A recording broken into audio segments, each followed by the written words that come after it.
Hi everyone, George Farmer here. Welcome to Aquarium Gardens, England's only aquascaping specialist store. I'm here today and the plan is I'm going to do some maintenance. Hello Arash, nice to see you. Do some maintenance on these beautiful tanks. I'll just turn the camera around so you can see in more detail. So we've got a nice Dutch style tank going on here. It's only a few weeks old, so lots of growth to go on that one. This one here, one close to my heart. I set this up how long ago, Dave? Nearly 12 months, isn't it? Yeah. So this has been running nearly a year now. I'm going to do a photo shoot on this today for the IAPLC, the ADA contest. This is another lovely nature aquarium that Dave sets up quite recently. It's about 3 or 4 weeks old. I've got a lovely low energy tank here. This is a Denali Escapers tank, 35 litre. This has been running for over a year. No CO2, just 5 watts of LED lighting there. You can see the lovely hydrocytile tripartia. Those are lovely mosses. Some really cool Anubias Petite, and maybe I think there's even some Pangolino in there as well. No fish, just shrimp. Now we've got like a diorama style, which I set up probably a couple of months ago now. Got a little bit of dye off in the front there, but we're probably just going to replace that central pathway with inert cosmetic sand and gravel. And then this is looking really nice now. This has been running for over a year. Classic kind of fusion layout, I would say. It's not pure nature aquarium, it's not Dutch, but it's got sort of Dutch elements to it with the groups of planting. But it's certainly got some nature aquarium elements to it as well. So that's why I'm going to call it a fusion layout. So yeah, and Dave keeps his plants really well. These are all submersed plants. Hi Adam, nice to see you. And the really cool thing is Dave keeps his plants hydroponically. So they're all actually growing in their systems here. You can see there that the leaves are exposed to the air, so they have more access to CO2 and lighting, and there's no algae. And the roots are dangling in really nutrient-rich water, which helps feed the plants really well. So beautiful aquarium plants. Good morning, X-Sub 4146. So yeah, it's actually quite a small shop, but really well laid out. Really good selection of hardscape materials. I'll just show you them. So my favourite mini landscape rock or Sirius stone. Some beautiful pieces here. Dave, is this an extra large piece? Yeah, a couple of extra. Yeah. Nice. Got my eye on them. Okay. Dragonstone. What else have we got? Fossilised wood stone, leopard stones, spaghetti stone. Some lava rock there, loads of nice wood. Dave's been playing in the dryscape area. Loads of manzanita, loads of redmore. I think Dave's getting a big shipment over from Tom Bar soon of manzanita, so quite cool. Big fan of Tom Bar's wood. Excuse the expression. Those are cool Denali products there, shrimp products, loads of different foods, Kessel, lighting. We've got LED lighting, we've got loads of soil, loads of dry goods there. So yeah, really cool shop. I'll just do some close-ups of the aquariums themselves. So this is before maintenance today.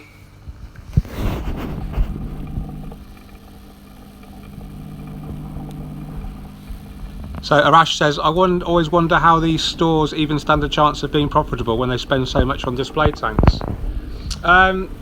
Well, bearing in mind that everything that the shop buys for the display tanks is at trade, so you're immediately saving quite a bit of money there. And then we find that a decent display tank helps to sell the products. So arguably, without a display tank, you wouldn't sell as much. So it's kind of, you know, they're necessary to help promote the products.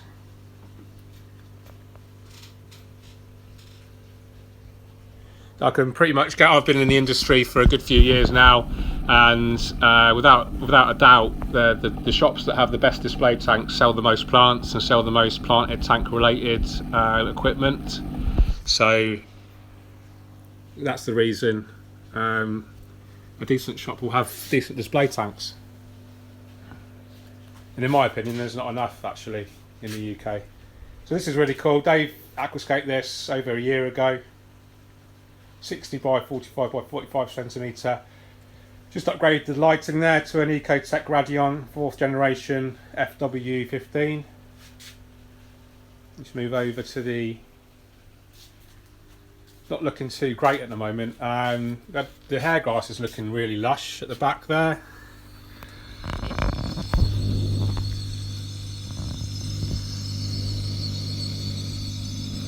Arash, best staple food for cherry shrimp to make their colours pop.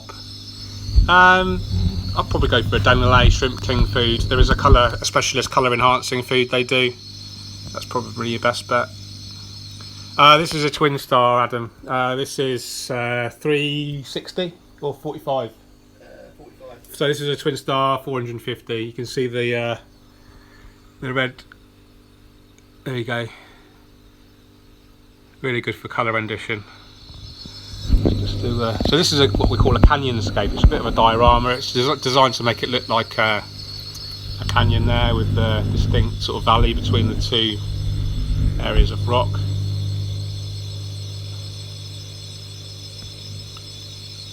Lovely little shrimps here.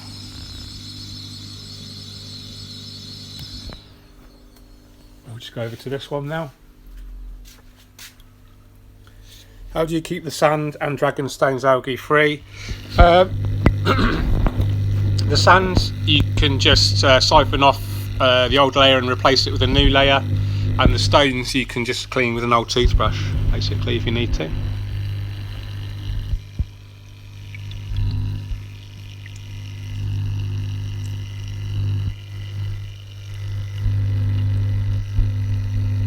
I love this area here with the moss.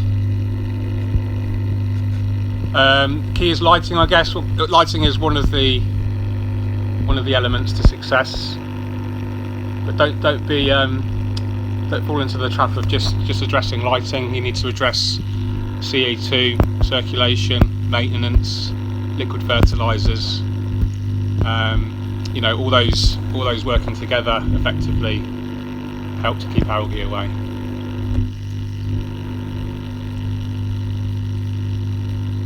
Down here, some more shrimp down here, grazing on the algae covered rocks.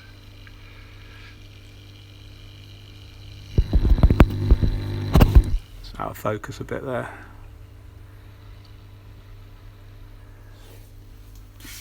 There's some beautiful rotala here growing at the top, you can see.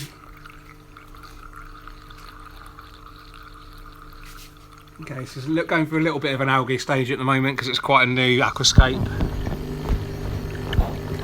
All the aquascapes here have got cherry shrimp in, most of them have got amano shrimp in as well.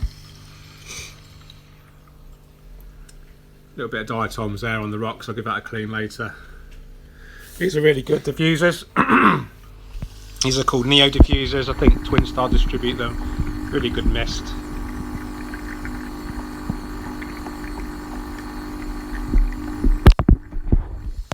And then in here, this is my favourite.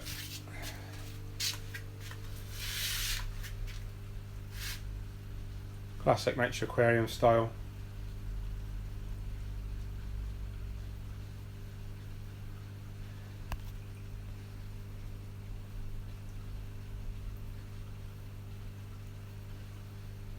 Anna DT, sorry, I forgot you asked what is the name of the rock. I guess you mean this one here. Yes, that's right. Arash is my favourite because I set it up. I did also set this one up, and this one as well. So, but it is my favourite out of all the ones I set up. So this one is called Fossilised Woodstone. So yeah, I set up 1, 2, 3, 4 out of 6 tanks in the shop. I think this is my favourite just because it's low maintenance, it's long term, it's been going for over a year now. It's got a lovely contrast between the foreground and the plants. The plants just look super healthy. To show you how deep the tank is front to back, it's actually 50 centimetres, it's an Aquascape of 600. See the Cryptocorini balanci there at the back. Those are Cryptocorin pecci, I think that is. Some Ricardia there, which appeared from nowhere. We didn't deliberately put that in.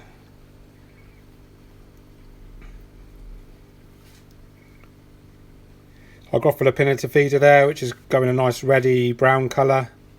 We did have some issues with that, with nutrient deficiencies. It was starting to show some holes, but we've addressed that.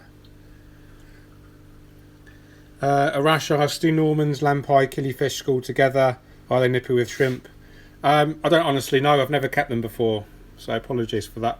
Kirash looking good, thank you. Steve Webb, hi George. When you use 2 filters, do you combine the outlets and inlets, or have 2 of each? I have 2 of each just to promote really good all-round circulation. So I generally put one filter, inlet and outlet at one end of the tank in the corner, and then one in the other end, and then that promotes like an all-round circulation pattern. But a lot of it depends on how your hardscaping and your planting is situated. So if you've got really tall hardscaping plants in certain areas of the tank, then you might want to consider just adjusting your outputs and inlets just to help get circulation all around the tank.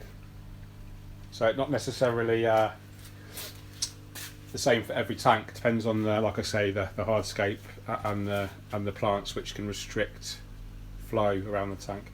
So this is an interesting setup. This is called a Dutch style layout. We're just relying on the plants there for impact. There's no hardscape.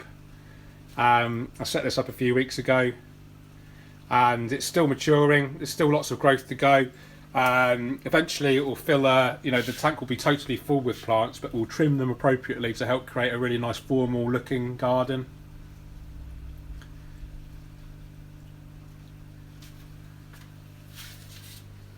So what else can we show you? We've got some loads of in vitro plants here. So plants that have been grown in laboratories, tissue cultured, guaranteed to be free from algae and pests. Hortilab we've got Aquia Nova, and we've got One Two Grow from Tropica. Arash asked, do I turn the CO2 off at night? Does it cause pH fluctuations? I do turn the CO2 off at night basically because it saves CO2. Arguably it helps maintain good oxygen levels as well, because what happens is in the night the plants will produce CO2 when they're not photosynthesizing, they're aspiring, which means they're producing CO2 and uptaking oxygen, rather than photosynthesis is the other way around. So when they're growing, they're producing oxygen and using up CO2. So if we switch the CO2 off at night, we help potentially prevent a CO2 overdose. But in my experience, you can inject 24/7, no problem, and the pH fluctuations are no problem at all in an aquarium through CO2, because it's happening quite gradually and the fish are used to it in nature. There's another question there, sorry I missed it.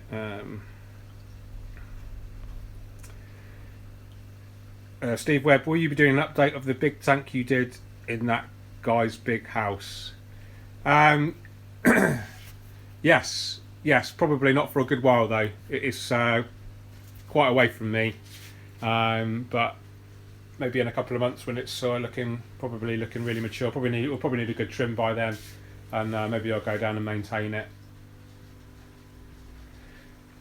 Okay guys, I'm going to sign off in a minute. I need to get on with some maintenance on these beautiful tanks, and then if you follow me on Facebook, my name's George Farmer, and in brackets it's the Aquascaper. You can find me pretty easily on there. I'll probably be doing a live stream later on Facebook, so tune in for that. I'm thinking about doing a live stream on how to do a photo shoot, so that'd be interesting. Okay, I think there's one more question. Christopher, I want to keep red cherry shrimp in a 240 litre. I'd like to include shoaling fish. Can you please recommend which would be the safest? Basically any fish which is small enough for the shrimp not to fit in their mouths is probably safe. There's so many options. I like the classic kind of neon tetras, cardinal tetras. We've got white cloud mountain minnows here which are suitable, and they like the water a bit cooler. We've got cardinal tetras in here. We can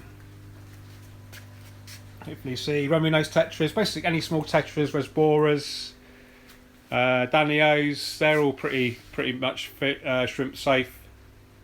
as long as there's, especially if there's like lots of places for the shrimp to hide. So they can even breed. Cherry shrimp will breed pretty much in all setups if there's enough places to hide for them. Can you keep Siamese fish, algae eater, and grey dwarf Java moss together? Yes, Siamese algae eaters, Crossoscalclia siamensis, are well known to eat moss. So, yeah, basically, probably not. There are other algae eaters out there which don't eat the moss, so you might want to consider them. So Ottocinclus, bristlenose catfish, maybe, depending on how big your setup is. Okay, guys. Thanks so much for watching. Please subscribe and keep on scaping. Cheerio. Bye bye.